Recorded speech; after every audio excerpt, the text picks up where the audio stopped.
Vale, pues bueno, hola a todas las personas, espero que estén muy bien. Primero, pues agradecerles por la invitación.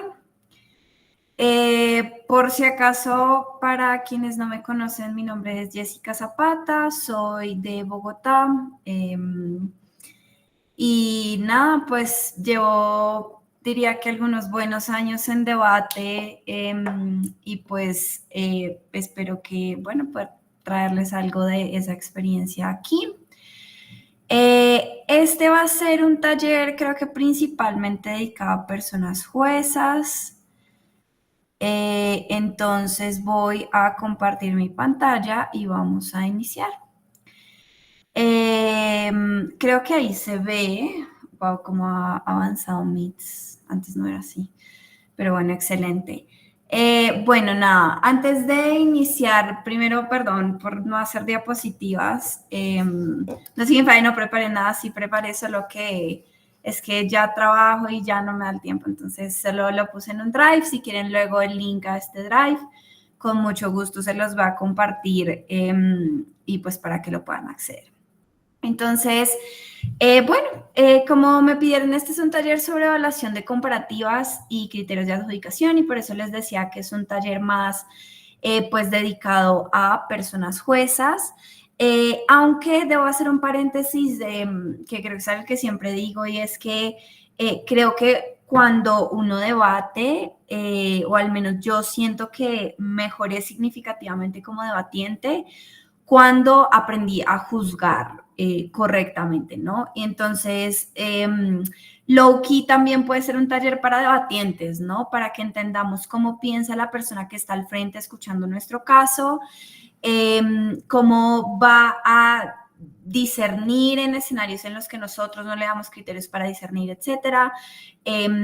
Y que creo que puede ayudar, 100% creo que eso ayuda a, pues, debatir mucho mejor, un poco a saber qué requieren los debates, pues para poder ganarlos, ¿no?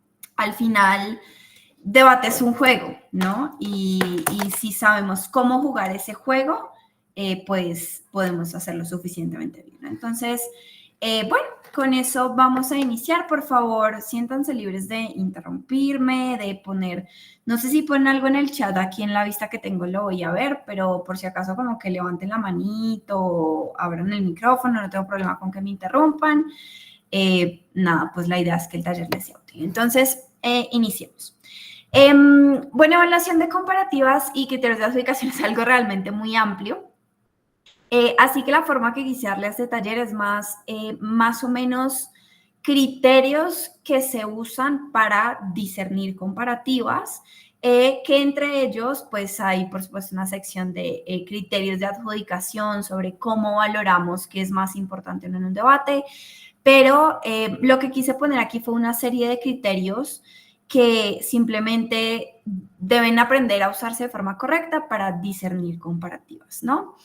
Me parece que si ya son personas con suficiente experiencia, a lo mejor no es mucho lo nuevo que les puedas traer este taller. Creo que es un taller más nivel básico, tal vez intermedio, ¿no? En algunas situaciones, pero bueno, creo que es para sentar una base sobre cómo juzgar y de nuevo sobre cómo piensan los jueces para pues poder debatir y darles a los jueces un poco lo que nos piden. Entonces, con eso dicho, ahora sí empecemos. Bueno, pensando en estos criterios de cómo discernimos comparativas, y muchos de los talleres o los exámenes de jueces que van a ver, muchos se basan en cosas que hemos visto que pasan y que decimos como esto no está bien. Por eso la primera cosa en la que pensé fue en mostrarles o traerles el concepto del eje de probabilidad y relevancia. ¿Por qué? Muchas veces, en muchas ocasiones, he visto, por ejemplo, jueces comprar impactos no probados, y creo que es un error muy común, y no lo digo para hacer sentir mal, como que si son personas novatas y esto les ha pasado, es normal, ¿no? Cuando uno es novato tiende a pensar como en lo más llamativo porque es lo que suena más persuasivo y tiendes a comprar más ese tipo de cosas. Pero está mal usado entonces el criterio si compramos algo que no está probado o si compramos un impacto sobre otro simplemente porque suena más llamativo que otro, ¿no? Por eso me parecía un concepto clave para mostrar por qué siempre deberíamos priorizar las cosas que estén probadas y luego la relevancia. Entonces, hablemos un poco del eje que está aquí. Este simplemente, perdón si el dibujito no está tan exacto, lo hice ahí como que en los dibujos del docs, pero lo que, el eje busca mostrar es principalmente y de forma muy básica, los argumentos en debate deberían tener dos componentes, un eje de probabilidad y un componente de relevancia. Probabilidad es básicamente la parte del argumento que prueba porque es probable, valga la redundancia, que eso suceda, porque existe plausibilidad, porque existe certeza, como sea que lo quieran escuchar. Y la parte de relevancia es la parte del argumento que prueba porque luego de que pruebe que eso puede pasar, porque nos importa que pase, ¿no? Entonces, si ustedes ven este eje, existen, por ejemplo, argumentos que se mueven, digamos, en el eje de probabilidad, pero no se mueven en el eje de relevancia, ¿no? Eso significa que es un argumento con probabilidad, pero es un argumento poco relevante para la ronda. Por ejemplo, es lo que llamamos en debate los impactos pequeños o impactos marginales o debates de bajo impacto. Bueno, ese tipo de argumentos son probables, pero que realmente importa muy poco que suceda. Luego está la otra cara de la moneda, que son argumentos que se mueven en el eje de relevancia, pero se mueven muy poco en el eje de probabilidad, que son los argumentos que conocemos como sobreimpactos o, sí, bueno, impactos muy grandes, pero no probados, en fin, cualquiera que sea la forma en la que la conocen. Estas dos bolitas están en rojo porque de una forma o de otra no son buenos argumentos, ¿no? Les falta la mitad del componente. Especialmente cuando, por ejemplo, los debates suben de nivel, ¿no? Si estamos en una sala media, media alta o alta, probablemente la mayoría de equipos sepan moverse en el eje de probabilidad, es decir, prueben bien las cosas. Pero si nadie prueba relevancia, entonces el debate se vuelve confuso, no hay involucramiento, etcétera, ¿no? Por lo tanto, consideramos que los buenos argumentos deberían tener ambos componentes, que es el puntico verde que ven aquí, que es simplemente un balance entre que lo que quiero probar esté suficientemente probado y luego que esté demostrado por qué eso que probé importa. Entonces, obviamente creemos que los argumentos están situados aquí, no por ejemplo aquí, porque esto de aquí es un argumento perfecto, es lo que llamamos en debate un silver bullet, que es como un argumento que no se puede refutar, ¿no? Y la mayoría de los debates, pues, están pensados para que no exista, a menos que tengan muy mala suerte, estén mala moción, pero espero que eso no les pase muy a menudo, pues son argumentos que no se pueden refutar. Entonces, la mayoría de los debates, en la mayoría de ocasiones, están pensados para que todos los argumentos puedan refutar y para que ambos equipos, bueno, es decir, ambas bancadas tengan suficiente material. Por lo tanto, consideramos que los buenos argumentos no están aquí. Es un argumento imposible de refutar, por lo tanto, son argumentos que generalmente no hacemos en debate y que menos no tenemos tiempo para hacer en 15 minutos. Sino que los buenos argumentos están por aquí, con suficiente nivel de probabilidad y de nuevo con suficiente nivel de relevancia, ¿no? Que exista un balance entre ambos criterios. Eso me parece importante explicarlos porque creo que el error frecuente que yo he visto es comprar argumentos por aquí, ¿no? Me parece que un buen criterio para discernir, es decir, si se enfrentan a una adjudicación en la que parece que los argumentos es como que suenan muy persuasivos, pregúntense varias veces qué tan bien probado está eso y usen un poco ese criterio, ¿no? Entonces me parecía importante explicar eso. Por supuesto, no todos en todos los momentos ni todas las personas hacen argumentos buenos en ambos niveles. Entonces, ¿qué debo hacer si priorizan una cosa sobre la otra? Como yo les venía diciendo, me pareció muy importante dejar que siempre la probabilidad es el criterio base. Es decir, lógicamente ustedes no pueden creer que algo es muy importante si no les han probado antes que es probable que pueda suceder, ¿no? El típico ejemplo de la Tercera Guerra Mundial, ¿no? Yo sé que está trillado, pero como que cuando los equipos intentan probar, no, esto va a escalar y entonces va a haber un enfrentamiento entre miles de países y se va a armar la Tercera Guerra Mundial, es como que, espérate un momento, ¿no?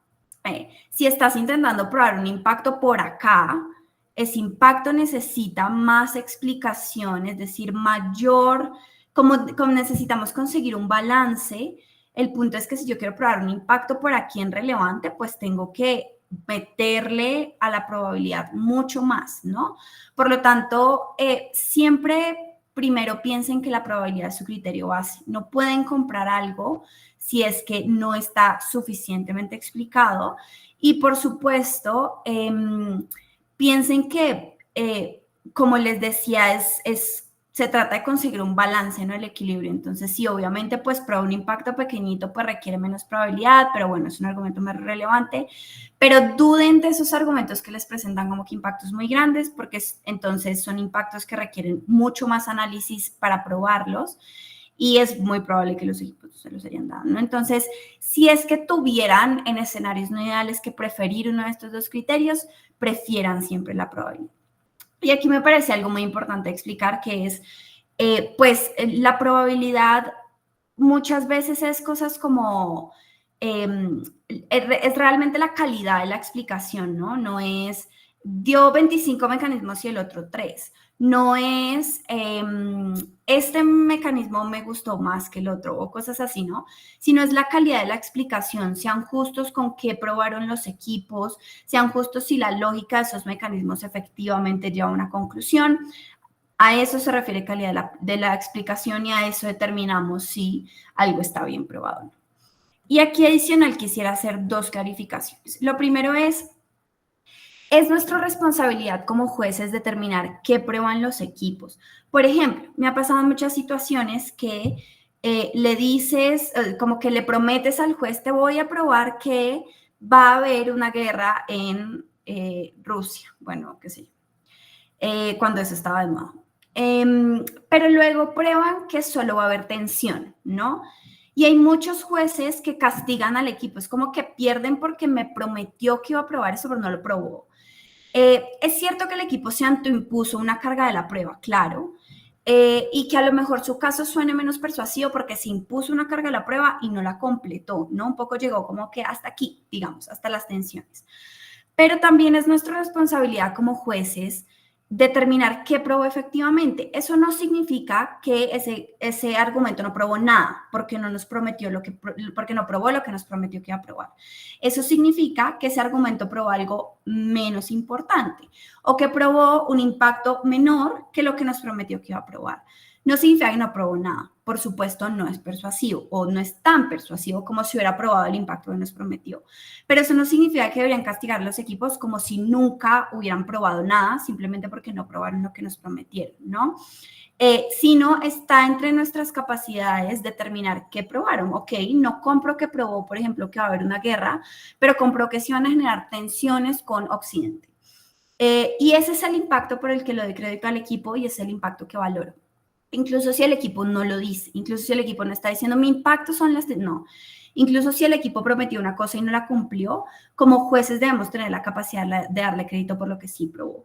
Que también significa, por ejemplo, si llegó a ese impacto, reconocer que llegó al impacto, o cuando le hacen refutaciones, preguntarnos, ok, pero efectivamente se llegó a la conclusión, ese tipo de cosas, ¿no? Que están muy relacionadas con la probabilidad. Y lo segundo es, en muchas ocasiones, digamos, ese filtro que hacemos de que prueban los equipos, pues muchas veces está relacionado con las cargas de la prueba, ¿no?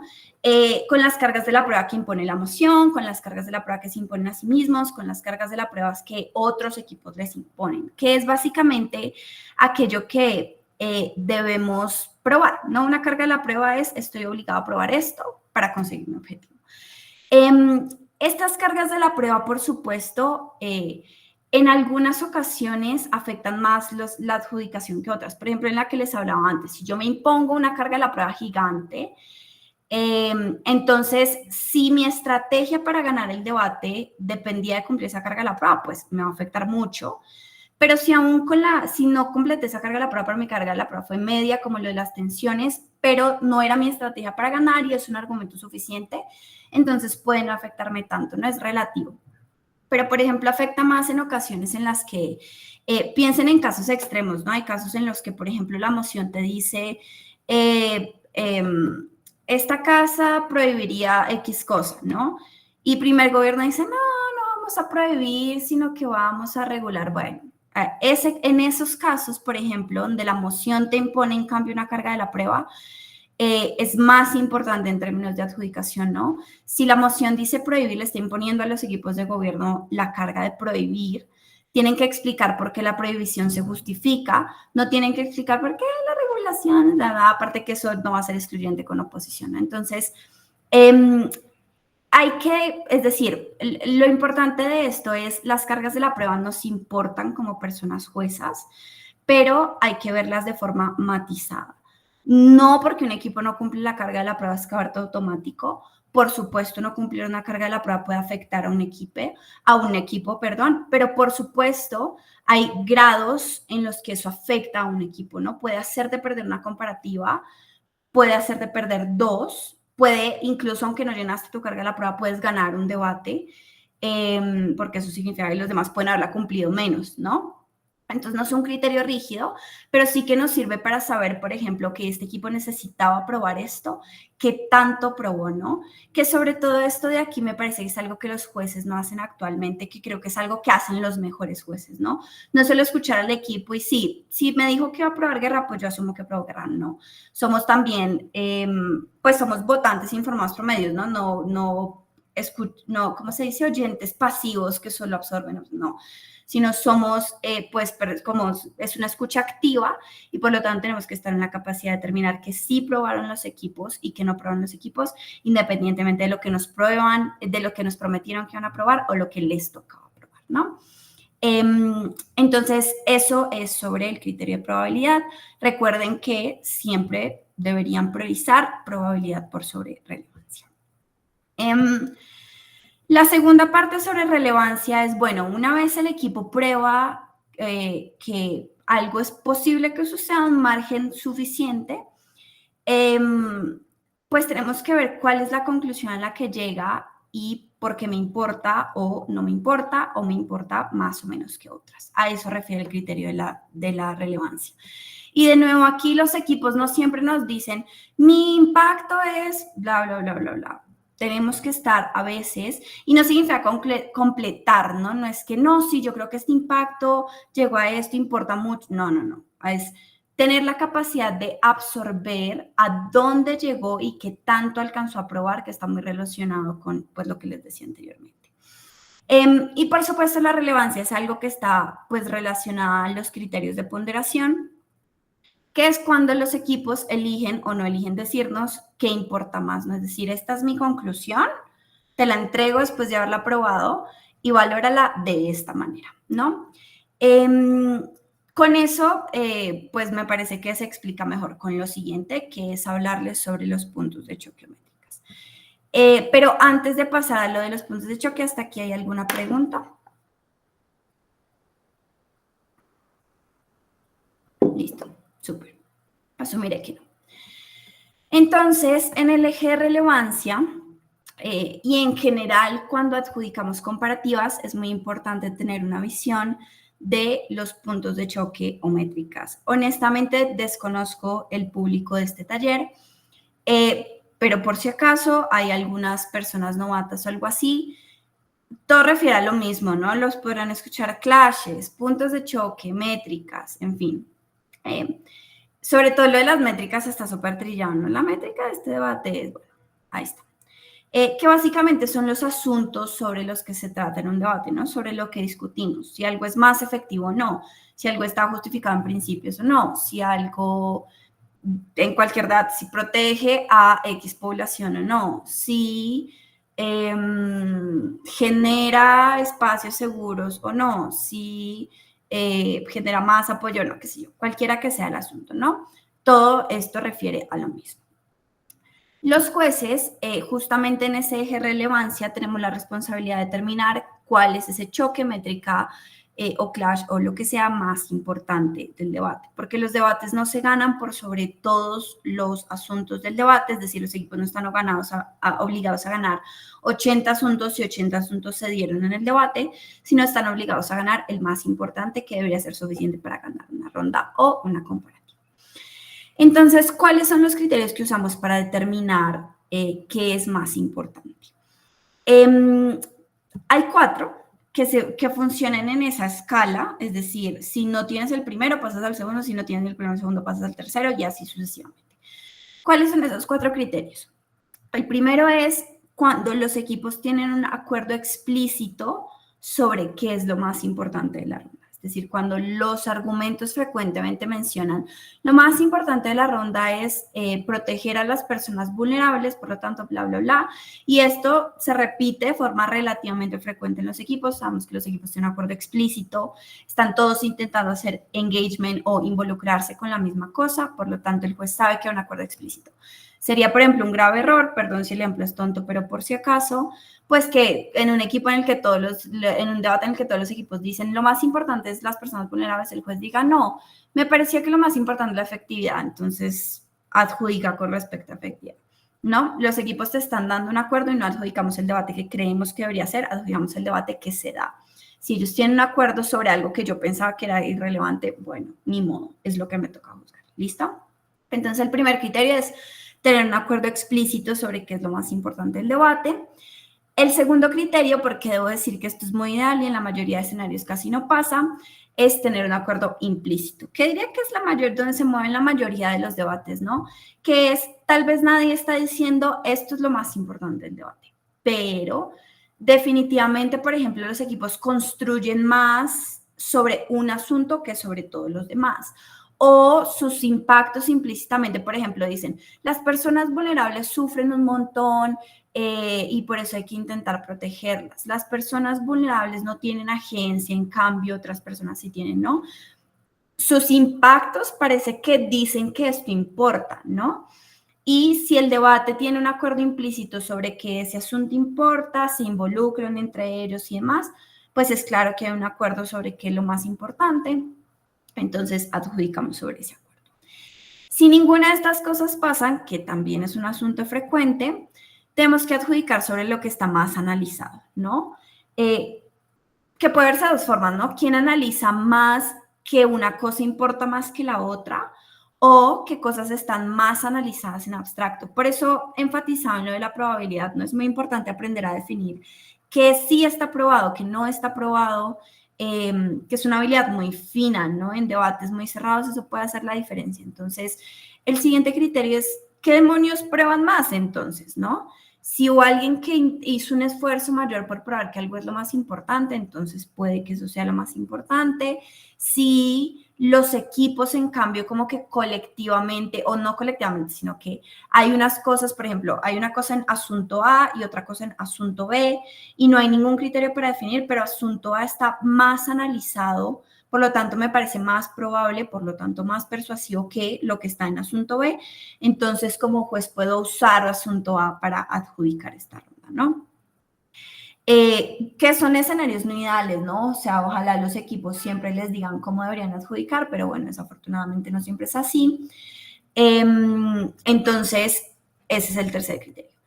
Si el debate es un desastre, no les dicen nada, ni siquiera, de hecho pasa mucho en debates en los que, pucha, es como que nadie prueba nada, ¿no? Como que todos están a un nivel, todos los equipos están a un nivel muy afirmativo, que igual creo que son casos marginales, en ese caso entonces, gracias, en ese caso entonces, el último criterio es elegir lo que un votante informado promedio elegiría. ¿Qué es? Pues bajo los criterios del votante informado promedio, a lo mejor lo que le parezca más lógico, lo que le parezca más persuasivo, es decir, cualquiera que sea el criterio.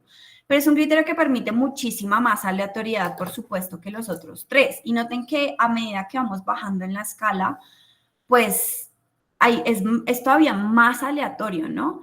Entonces, cuando les decía al principio que cuando uno da talleres de adjudicación, Loki también es un taller para debatientes, es porque como debatientes tenemos la responsabilidad de darle el menor margen de intervención al juez como sea posible. Eso significa, por ejemplo, pucha, si yo no le digo al juez que esto importa más, me arriesgué tirando una extensión nueva, o si salí en primer gobierno y dije 2 cosas, pero no dije por qué importan, Entonces, es el juez quien al final tiene la decisión de decir, bueno, entonces elijo esta. Y desafortunadamente en muchos de los casos y muchas veces en nuestro circuito, pues no estamos bien adjudicados, entonces corremos el riesgo de que la aleatoriedad del juez diga, no me importa tu caso, y elija otra cosa, y nos fregamos, ¿no? Entonces, es importante porque cada una de estas cosas le dan control a los debatientes sobre cómo se adjudica. Creo también es la razón por la que mucho de mi estilo de debate como que uno agarra hábitos y mucho de mi estilo es ser muy explícita con el debate y lo que sucede y las métricas y demás, es porque siento que eso me da control sobre lo que el juez va a adjudicar. Yo prefiero que el juez tenga mi interpretación del debate y no que tenga cualquiera que sea su interpretación, porque no sé si esa interpretación me conviene o no. Entonces, y como jueces igual debemos estar abiertos a dejarnos persuadir por eso, ¿no? Como les decía, si los equipos consideran importante, algo que yo cuando pensaba sobre esto en el tiempo de preparación decía, ¿qué onda? Pues ni modo, ¿no? Tengo que estar abierto también a dejarme persuadir por lo que sea que ellos consideren importante, si es que lo están explicando. Entonces, eso, cuando entramos en el eje de relevancia, es muy importante esas cosas, ¿no? Las explicaciones que mueven los argumentos en el eje de relevancia, hacia arriba o hacia abajo, son este tipo de ponderaciones que te dicen que una cosa importa más que otra y que ayudan a las personas jueces un poco a moverse en medio de estos criterios. Por eso la siguiente parte, digamos, aquí es cómo evaluar ponderaciones, ¿no? Yo siento que nuestro circuito se ha movido hacia hacer ponderaciones específicas, a sobre difundir criterios de ponderación, de cómo es número, intensidad, bueno, largo, corto plazo, cualquiera que sea el criterio de ponderación. Entonces me parecía importante incluir aquí el cómo hablamos de esas ponderaciones. Lo primero es, recuerden que esas ponderaciones son material constructivo igual, no importa que sean material, digamos, de metadebate o material estratégico, que vengan el látigo, lo que sea, al final son material argumentativo que está intentando decirle al juez que algo importa. No está intentando probar que algo sucede, pero está intentando probar que algo importa, ¿no? Y como jueces debemos evaluar esa explicación en un poco los mismos términos de la escala de Varsovia.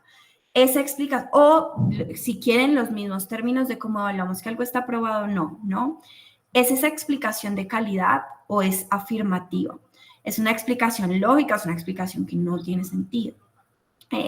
Hay diversas explicaciones para intentar probar algo, es decir, es una explicación robusta. Igual sucede con las ponderaciones. Tengan cuidado por comprar cosas como, es que esto es lo más importante porque las mujeres importan. No con las personas vulnerables, perdón por usar el ejemplo trillado, pero es donde más pasa, ¿no? Es como que cuando parece intuitivo, entonces no me esfuerzo en la ponderación. Y, por ejemplo, en debates bueno, en cualquier debate piensen que como que parece ser más fácil priorizar, por ejemplo, personas vulnerables que a la gente del común, qué sé yo. Entonces, cuidado con las ponderaciones de, pues importa porque las personas vulnerables sufren más y ya. Las ponderaciones son igual material que debería evaluarse en calidad. La forma en la que evalúas un discurso de látigo, por ejemplo, es la calidad de sus refutaciones y de sus ponderaciones. Entonces, no pueden ser explicaciones vacías, no pueden ser explicaciones no coherentes. Obviamente tienen que ser buenas explicaciones. Y lo segundo es, pueden encontrarse, justamente porque hemos dicho antes que es un criterio a adjudicar sobre el acuerdo explícito, sobre que algo importa, pues los debatientes, bueno, aunque debo decir que los mejores debatientes, ¿no? En la mayoría de escenarios, muchos debatientes no hacen eso. Loki, de nuevo, taller para debatientes, ponderen, ¿no? Parece ser diferencial, es a veces el salto entre un 76 y un 79, ¿no? Y así. Entonces, como esto ha venido pasando, hay ocasiones en las que, por ejemplo, un equipo está intentando decirles lo que más importa es las mujeres y en el otro lo que más importa son los principios, ¿no? Porque leyeron el debate de manera distinta, porque les convenía más un choque que el otro, en fin. Pero pueden estar haciendo ponderaciones explícitas distintas. ¿Cómo discernimos la comparativa en ese caso? Ojo, porque todo esto asume que está bien probado, ¿no? Uno probó bien que importan, que va a ayudar a las mujeres, el otro probó bien que se cumplen los principios y luego están intentando probar cuál de los dos importa más y lo están haciendo de formas distintas. Es ahí donde es muy importante evaluar la ponderación, ¿no? ¿Qué tan bien probada está esa ponderación? ¿Qué tanto, por ejemplo, se involucra una ponderación con la otra, ¿no? Por ejemplo, si primer gobierno salió y dijo los principios importan mucho y ponderó suficientemente bien, no basta con que baja oposición salga y diga, no es cierto, importan las mujeres. Baja oposición debería ser un esfuerzo de involucramiento en el que dice, no importan tanto los principios por esta razón, pero sí importan las mujeres por esa razón y darle oportunidades a primer gobierno de involucrarse con eso, ¿no? Piensen que casi que se evalúan como argumentos. ¿Cuál ponderación está mejor explicada o peor explicada? Por lo tanto, me parece más o menos persuasiva que resulta en que yo crea que un asunto es más importante que otro. Y si, por ejemplo, están igualmente probadas, que tanto se involucra una ponderación con la otra, ¿no? Que me parece que a veces son casos difíciles de discernir y que a veces los debatientes súper avanzados son como que, ay, pero no escuchaste mi punto. Bueno, sí la escuché, pero no me persuadió por eso y son explicaciones que es válido y que es bueno dar, ¿no? Esto aplica para cualquier punto de choque, pero un par de consideraciones más sobre los puntos de choque. Lo primero es, si bien los puntos de choque son no acuerdos, sino son los diferentes asuntos que tratamos en el debate, en ocasiones las caracterizaciones o los encuadres también pueden convertirse en puntos de choque. Casos como, no, esto importa más en los países desarrollados que en los países subdesarrollados. O como por ejemplo, que ahora lo he visto mucho, ¿no? No, China está súper bien, es un país avanzado, rico, una potencia mundial, y oposición dice, bueno, China sí es una potencia, pero ahora mismo se encuentra muy débil y tal, ¿no? Es un desacuerdo en los encuadres. Aunque los encuadres per se no sean material argumentativo, si esto les llega a pasar en un debate, es importante tratar los desacuerdos en encuadres como puntos de choque. Entonces, hay un choque sobre cuál es no sé, cuál es el estado actual de China, y luego hay un choque sobre si la medida es efectiva o no, y luego sobre los principios, y bueno, cualquiera que sea la cosa. Entonces, si ven un punto de choque de estos, no significa que deben ignorarlo, sino que deben tratarlo como un punto de choque igual a cualquier otro. Eso significa usar criterios de probabilidad. ¿Cuál equipo explica? Nada de rellenar, ¿no? Pues sí, porque yo leí que China está bien, entonces yo le creo más al que dice que China está bien. Los equipos tienen la obligación también de analizar sus encuadres, por lo tanto, el equipo que provea mejores evidencias, el equipo que analice esas evidencias y pruebe porque efectivamente, aunque China tuvo un momento difícil, ahora está mucho mejor, entonces le creemos más. Y es importante resolver estos puntos de choque porque de resolverlos muchas veces depende cuánto compramos el material argumentativo. Entonces también pasa en que en ocasiones los equipos no dicen qué importa y pasa este choque sobre encuadres a ser el más importante del debate, porque gastan mucho tiempo los equipos sobre, no, en realidad China luce así, no, en realidad luce China de esta otra forma. Primero, eso implícitamente les está diciendo esto importa, ¿no? Pero segundo, porque de pronto si yo compro que China está bien, entonces no importa tanto X o Y medida económica, por ejemplo. Pero si compro que China está mal, entonces tiene mucho más sentido que yo compre que una medida económica debería aplicarse, ¿no? Entonces es importante que en estos casos resuelvan igual como un punto de choque y está bien que le digan a los equipos en el feedback, hay un primer choque sobre los encuadres, compré más este encuadre sobre otro y eso determina la adjudicación del resto de puntos de choque. Trátenlo como tal. Generalmente esos debates donde se dan estos choques son como que súper messy, ¿no? No son tan fáciles de adjudicar. Pero por eso, igual por eso estoy haciendo estos comentarios, ¿no? Como que no quería pues que fuera repetir lo mismo de siempre en un taller de adjudicación, sino que hay momentos en los que es difícil discernir y lo que quisiera que les quede es pues que hay criterios igual objetivos que nos ayudan a discernir en esos momentos difíciles, que este, por ejemplo, me parece uno de esos. Y lo último que quería decirles sobre los puntos de choque es, de nuevo, como jueces tenemos la capacidad de evaluar cosas como subchoques dentro del choque, por ejemplo. Sí estamos hablando sobre que vamos a proteger a las mujeres, es el punto de choque. Es probable que dentro de ese punto de choque los equipos intenten atender diferentes actores, por ejemplo, dentro de ese impacto. Entonces, proteges a mujeres vulnerables o proteges a mujeres jóvenes. O proteges a mujeres conservadoras, o cualquiera que sea el actor, o cualquiera que sea el asunto, es decir, no tiene que ser un actor. Pero es necesario tener esa lectura un poco, no sé si la palabra es estructurada, sino esa lectura holística de entender que si bien hay un choque sobre las mujeres, entonces parece que las mujeres no son un actor homogéneo que se mueve como una masa, sino que hay mujeres de un tipo, este otro grupo de mujeres, este otro grupo de mujeres.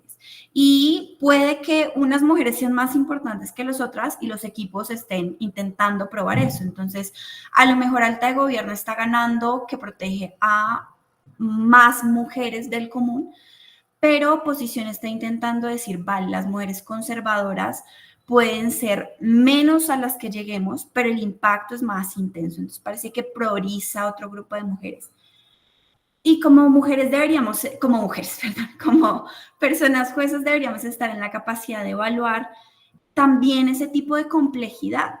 Y no solo decir, no, porque explicaste más sobre las mujeres, entonces ganaste, porque eso hace sentir a los equipos que no estamos entendiendo el debate completamente.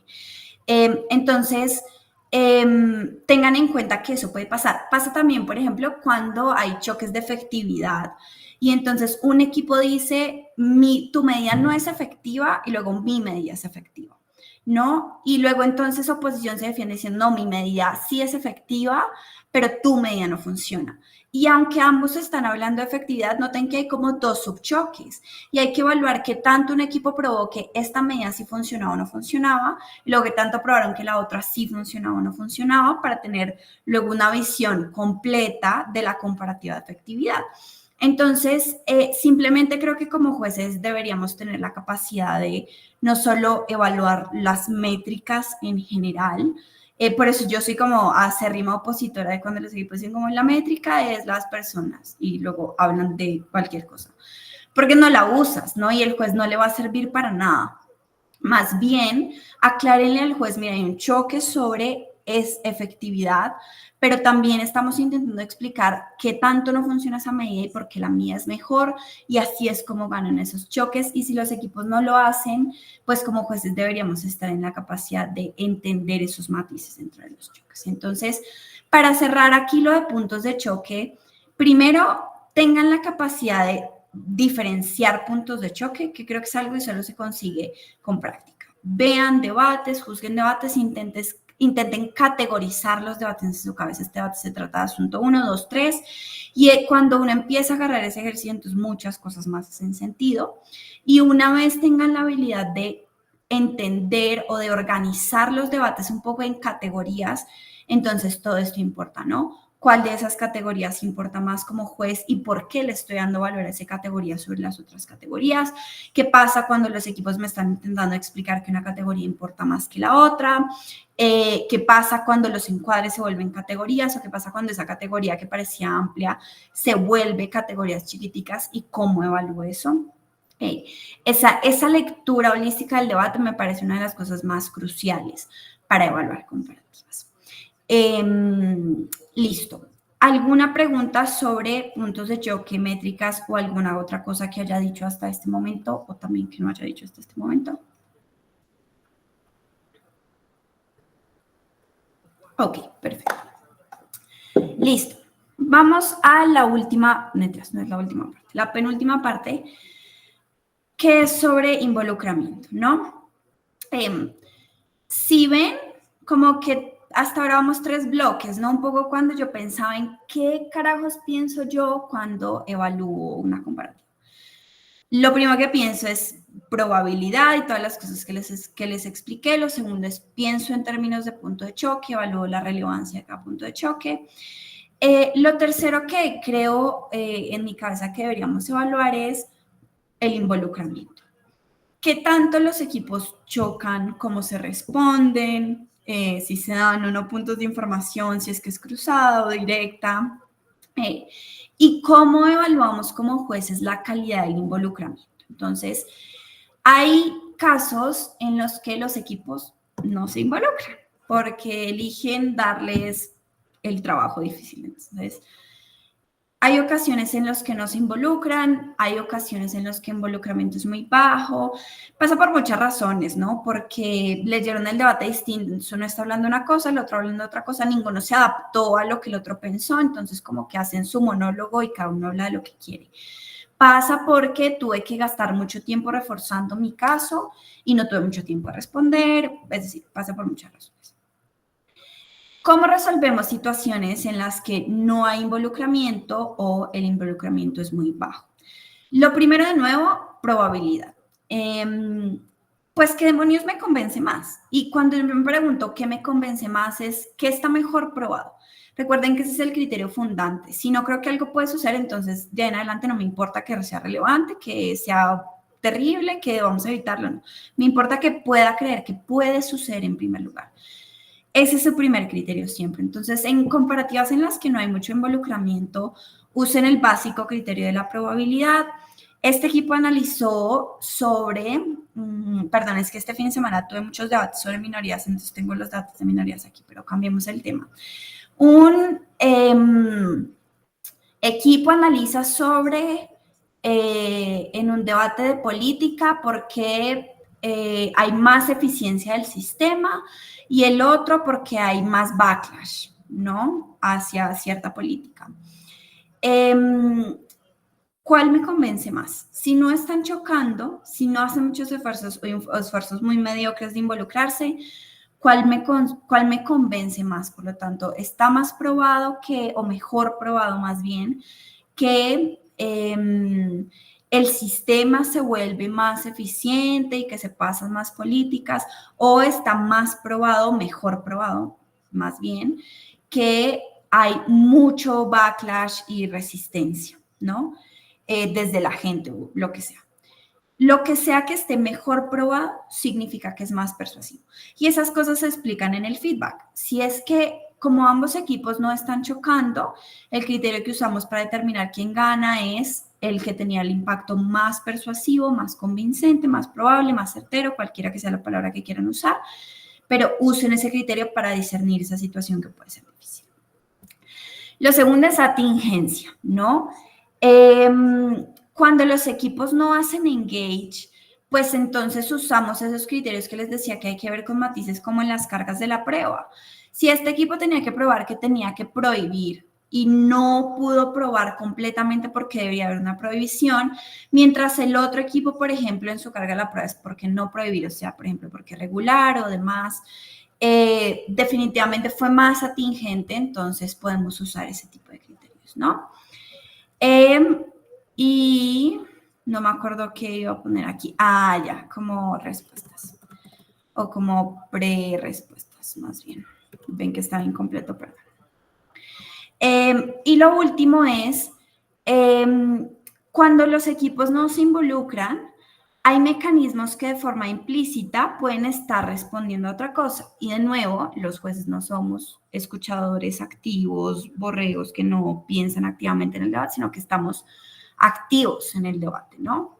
No interviniendo, activos de pensamiento, de intentando comprender y por supuesto del principio de la buena fe de hacer lo mejor posible por entender a los equipos y valorar las cosas tal y como las dijeron, pues entonces tenemos que estar en la capacidad de entender de que, por ejemplo, probar que el sistema se vuelve más eficiente puede de alguna manera explicar, o por ejemplo, si el equipo dice algo como que el sistema se vuelve más eficiente y entonces pasamos más políticas públicas que le sirven a la gente y la gente se siente conectada con el sistema, ¿no?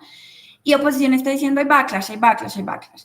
Parece que a lo mejor ese mecanismo de pues la gente puede sentirse conectada con el sistema puede en alguna forma, dependiendo de la calidad y dependiendo de los factores y demás, pero podría ser una pre-respuesta a que hay backlash, ¿no? No parece haber estado pensada como una respuesta, pero parece que es una razón por la que puede que no haya tanto backlash como oposición está intentando decir. Entonces, cuidado con, porque es una línea muy delgada, no estoy diciendo completen los argumentos para que responda lo que ustedes quieren que respondan. Por supuesto, no estoy diciendo eso. Lo que estoy diciendo es, si los equipos no se chocan entre ellos, entonces de pronto hay alguna razón por la que el argumento de oposición no les parece tan persuasivo, y es porque a lo mejor el gobierno ya los había convencido de que la gente podría estar contenta si se pasan más políticas. Entonces, un argumento de backlash tiene que involucrarse con, por ejemplo, que la gente va a estar descontenta y demás. Entonces piensen que a veces el material argumentativo, aunque no tenga la intención explícita de responder, puede que en ocasiones funcione como una respuesta preventiva. Aunque los equipos no sean súper explícitos y lo flagueen como esto es una prevención a lo que va a decir, no tienen que, tenemos que estar en la capacidad de evaluarlo como lo presentaron. Por lo tanto, pues en situaciones de bajo involucramiento, uno también puede usar criterios como, bueno, este análisis que estaba en gobierno nos hacía creer que las personas estaban relativamente contentas, que parecía una prevención al argumento o que podría funcionar como una leve prevención al argumento del backlash. Por lo tanto, en un choque de donde las personas están más contentas, creemos que el gobierno había hecho algún esfuerzo para probar que iban a estar felices, bla, bla, bla, ¿no? Entonces, estas tres cosas son cosas que les pueden ayudar a discernir en momentos en los que parece que los equipos no chocan, que no se involucran, que son debates paralelos donde uno está hablando de una cosa y otro de otra. Pues me parece que son cosas que les pueden ayudar a discernir esas comparativas. Lo siguiente, que pues aplica obviamente en la mayoría de escenarios, que es donde los equipos sí se involucran, o digamos en los buenos escenarios, ¿no? Los equipos efectivamente se responden, sus argumentos chocan, etc. En esos casos me parece muy importante que el juez tenga la capacidad, o la persona jueza tenga la capacidad de evaluar qué tan buenas son sus refutaciones y por qué me persuaden o no de que algo pasa o no pasa.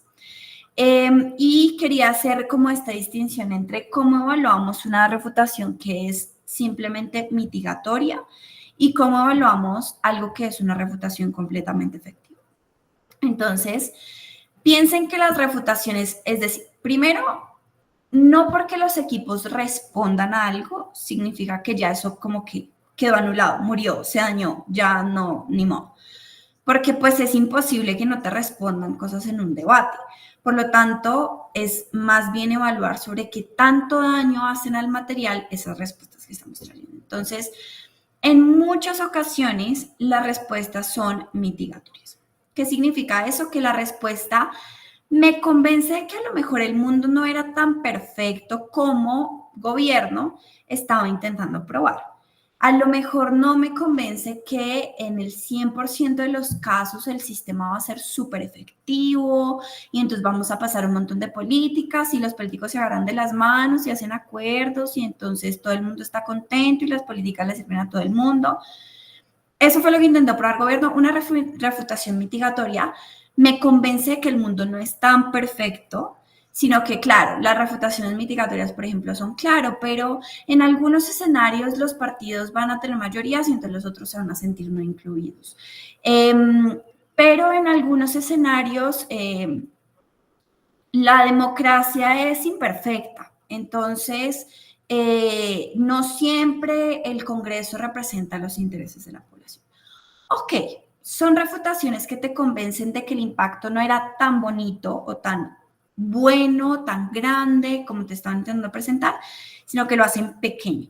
Muchas de las cosas que yo uso, por ejemplo, en los feedbacks para ilustrar que este tipo de refutaciones no me funcionan para vencer en una comparativa es, ok, la refutación me convence de que ya no tienes el 100% de políticas buenas, sino que a lo mejor tienes un 80 o un 70% de políticas.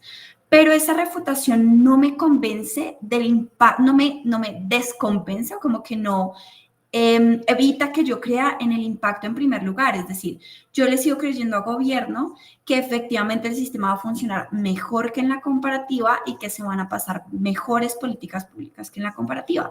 No le tengo que creer que todas van a ser perfectas y que toda la gente va a estar feliz, pero le creo que un margen suficiente de políticas va a mejorar en comparativa con oposición.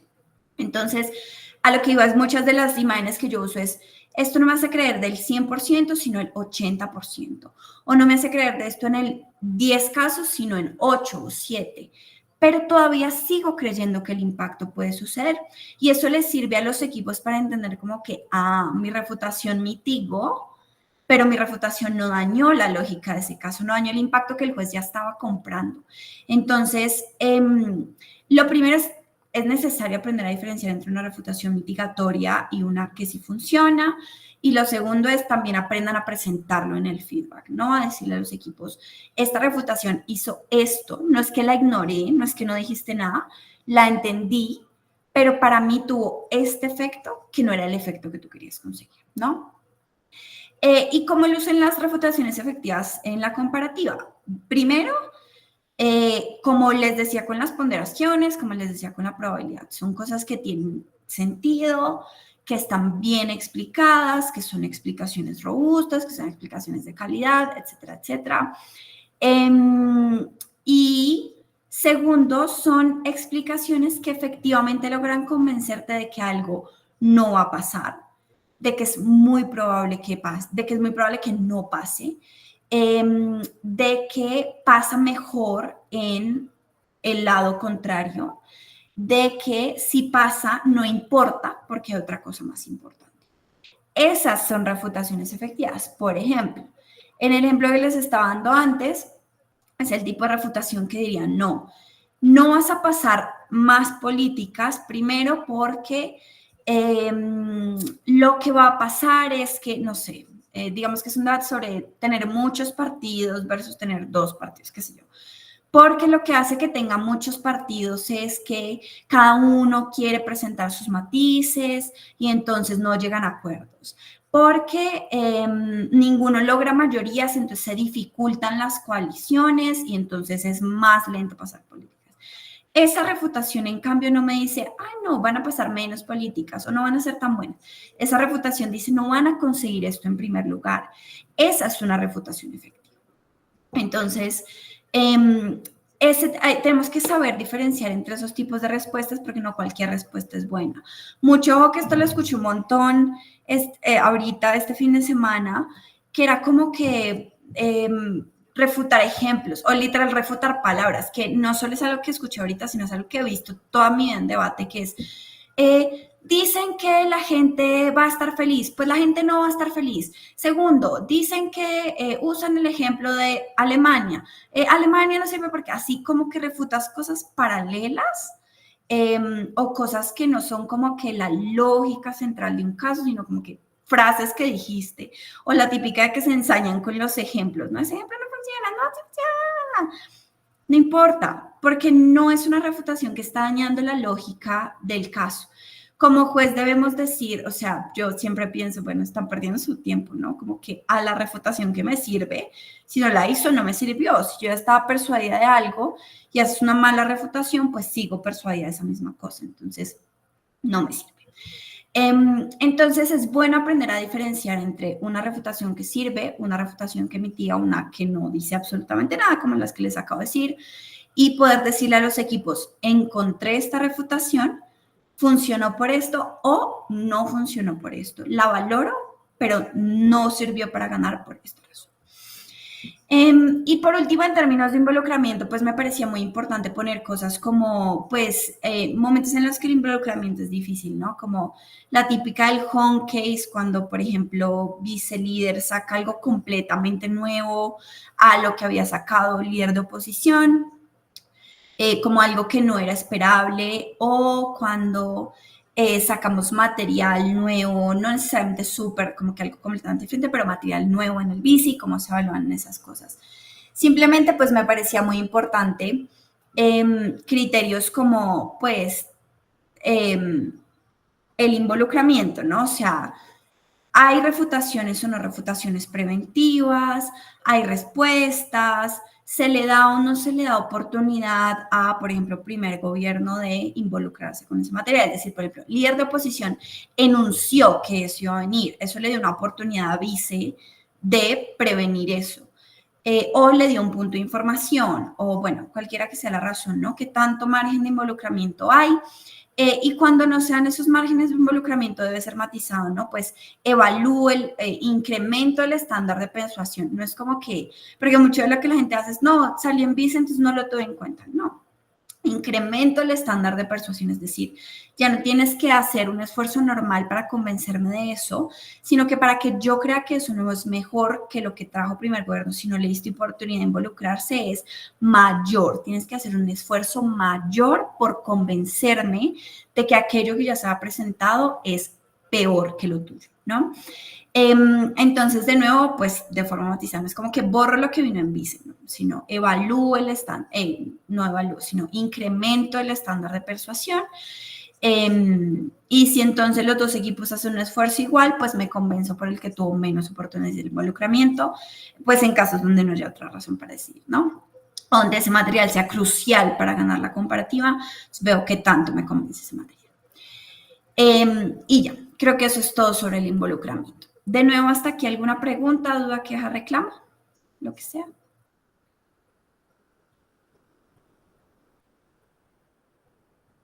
Ok, listo. Y por último, ya para cerrar, pues simplemente como he venido más o menos haciendo, creo que pues me parecía chévere incluir algunos tips de la retroalimentación y cómo usamos estos criterios durante la retroalimentación oral, porque me parece que es una cosa bien difícil, por ejemplo, como que los mejores jueces son escasos, es como que uno entre 30 jueces, es decir, no son premios que son fáciles de ganar, o por ejemplo te enfrentas con cosas como subir en tábica de súper difícil, si tuviste un examen bajo es súper difícil como que subir. Entonces, me parece que algunas de estas cosas les pueden ayudar a que cuando las personas las escuchen, les den mejor puntaje, que pues son cosas que nos importan como jueces para crecer, ¿no?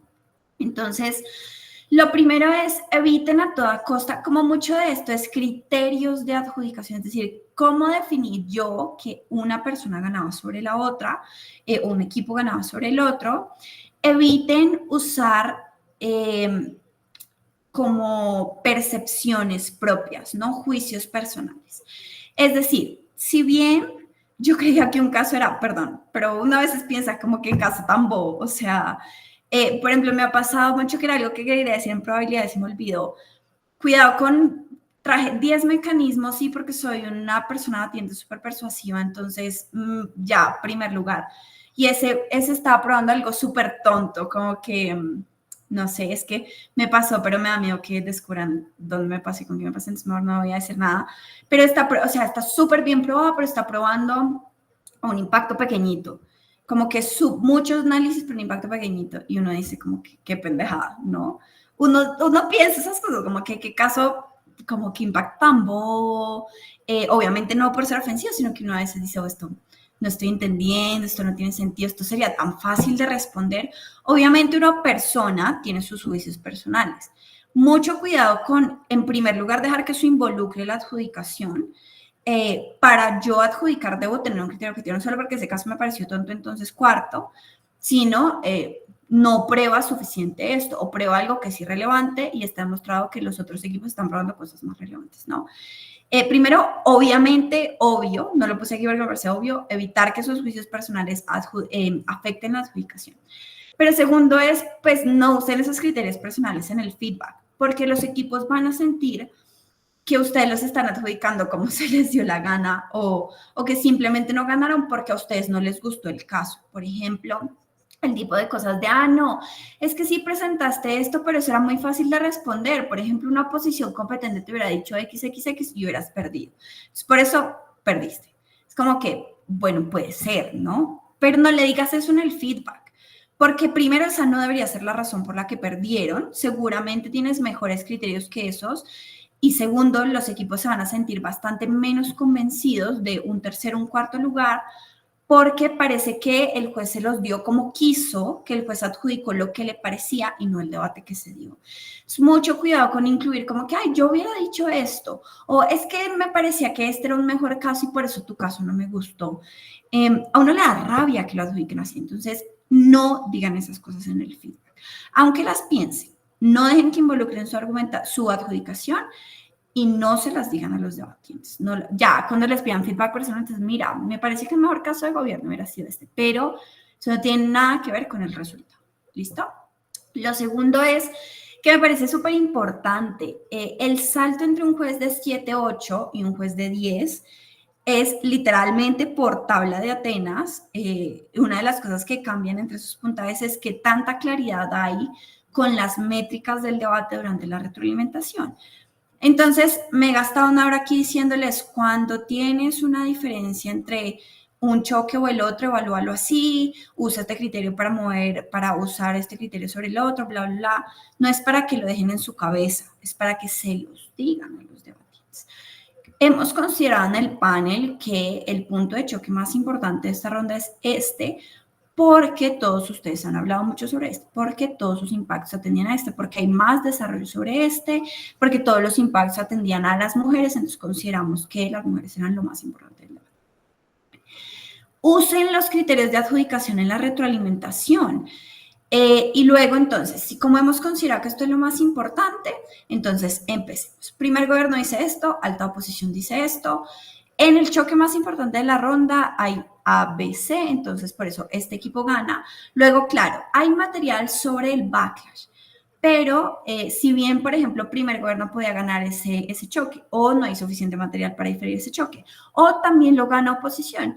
Entonces, por eso oposición gana la comparativa, ¿no?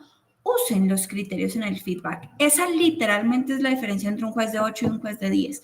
Entonces, eso les puede ayudar mucho. Y para eso sirven el tipo de cosas que les decía antes de, ok, el debate se trata sobre efectividad, pero efectividad no es un choque homogéneo gigante, como que todos hablaron igual de efectividad, sino que hay niveles de efectividad. Entonces, siéntanse libres de decir en el feedback, usé este criterio por esta razón, y ese es el criterio con el que voy a adjudicar. Hasta les puede hacer más ágil el feedback, porque si un equipo salió diciendo en el debate de mujeres, no, importa mucho, voy a hacer un ejemplo tonto, pero importa mucho el sistema político, qué sé yo, cualquier cosa.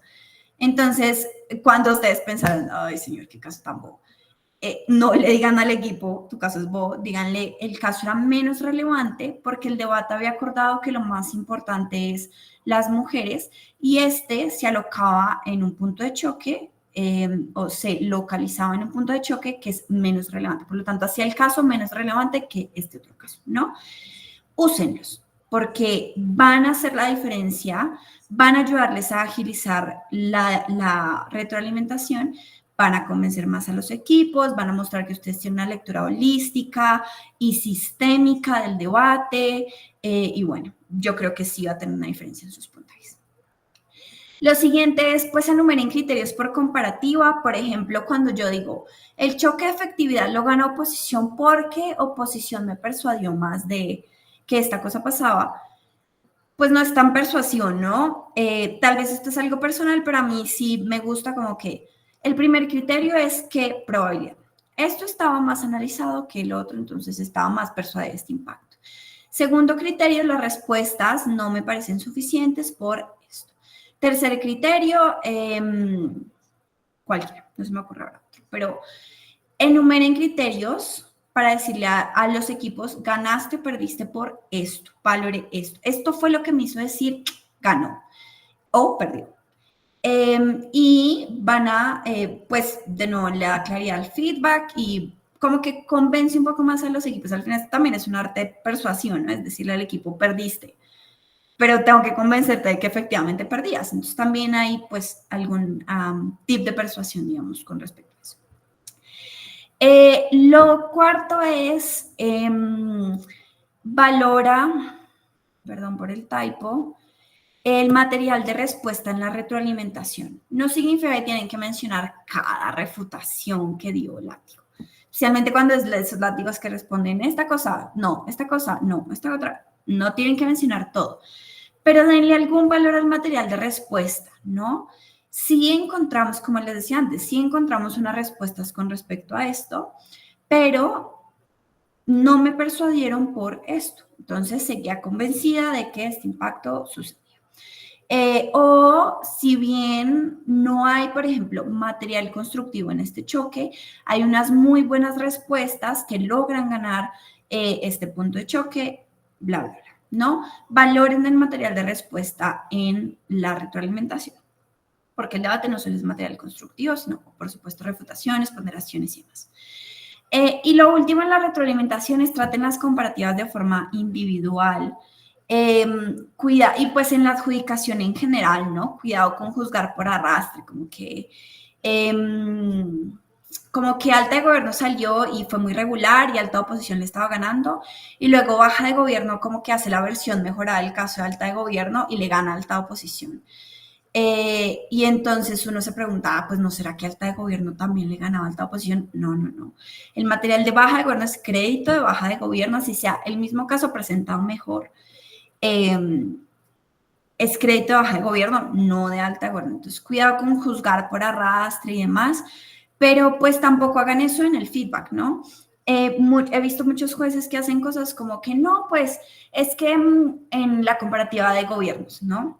Es que pues las refutaciones de alta oposición nos convencían de que el material no era nada persuasivo, entonces baja de gobierno era más persuasiva y por eso ganó baja de gobierno. Es como que no estás explicando por qué baja de gobierno le ganó alta de gobierno, le estás explicando por qué alta oposición le ganó alta de gobierno.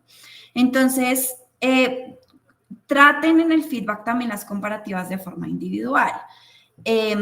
Si es que, por ejemplo, el panel tenía un problema estructural con un caso que no les persuadía, entonces la razón no es que otro equipo los convenció de que ese caso no funcionaba, es que el panel tenía dudas sobre la probabilidad de ese caso, y entonces un caso que presenta mayor certeza, pues es más persuasivo que ese. Pero intenten tratar las comparativas de forma individual, porque el efecto que eso tiene si no lo hacen es que, bueno, que se siente que juzgan por arrastre, pero por supuesto también como que se siente que usan un doble estándar, ¿no? Es como que, aquí sí te persuade una cosa, pero aquí no te persuadió otra. Y se percibe como una adjudicación injusta, no entiende cómo está usando los criterios el juez. Entonces, pues sí, traten las comparativas de forma individual, usen sus criterios de adjudicación en el feedback, y creo que honestamente eso puede hacer mucha diferencia. Y ya, eso es todo lo que tengo hasta hoy. Veo una mano levantada, entonces Alejandra. Oli, sí. Yo creo que a mí lo que más me cuesta a la hora de dar fit es que como yo, o sea, yo lo que hago es debatir. Yo muy pocas veces juzgo y yo soy segunda oradora y como que las personas que me han corregido siempre me hacen la corrección de que yo a veces refuto las cosas en mi feed. O sea, como que me doy cuenta que están mal y explico por qué están mal, pero no desde una perspectiva como pedagógica, sino que lo explico como si lo estuviese refutando. Entonces, no sé qué consejo tienes como a la hora de explicar capaz algún error que no suene como un castigo o una refutación, sino más como identificar cuál es el problema de ese caso al que queremos hacer referencia. Yo creo que era mucho de lo que estaba diciendo, como intenten evitar poner esas refutaciones o esos juicios propios. Lo que yo haría es transformar, es decir, obviamente hay una línea entre que el caso perdió porque yo lo refuté en mi cabeza, eso no debería pasar, ¿no? Sino que muy seguramente lo que te pasa, Alejandra, son cosas como que perdió porque en verdad no me persuadía, no porque yo pensé que lo podía refutar mejor, pero hay unos criterios por los que ese caso no me convencía en primer lugar. Entonces, transforma las razones como tus refutaciones, en razones como que en abstracto o en razones objetivas. Entonces, no le dices, mira, yo hubiera respondido a esto y así ganaba, sino, a ver, este caso, para que llegaras a probar este impacto, necesitabas probar esto. Y lo que probaste no prueba esa cosa, sino que probó algo mucho menor. Por lo tanto, estaba evaluando un impacto mucho más pequeño del que tú me querías presentar. O el caso no estaba suficientemente bien probado.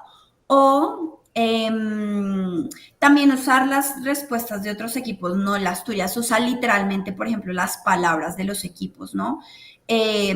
Como cuando oposición hace esta refutación, entonces esta es la refutación que me convence de que este caso no funciona. Así, ¿no? Entonces yo creo que lo primero que te diría es transforma esas refutaciones en criterios más en abstracto, como que no parezca que salieron de ti, sino como, a ver, si querías que te comprara esto, tenías que hacer esto e hiciste esto, por lo tanto no me persuadió. O ibas a probar esto y no lo probaste lo suficiente. O hiciste esta refutación, pero la refutación no funcionó por esto, esto y esto, ¿no? Como que transformarlo en criterios más abstractos, no abstractos de como que, vagos, no, sino en abstracto, ¿no? Como de un observador neutral diciéndote esas cosas, más que yo refutando tu caso. Y también usa lo que los otros equipos dicen en el debate.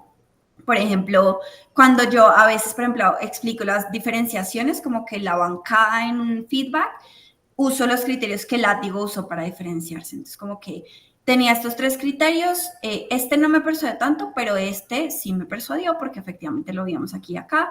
Entonces, usa las palabras de los equipos y así parece que no sale de ti y da la percepción de que no. No creo que esté sesgada en primer lugar, simplemente le da la percepción a los equipos de que está sesgada, entonces eso retira la percepción. No sé si eso tiene sentido, Alejandra.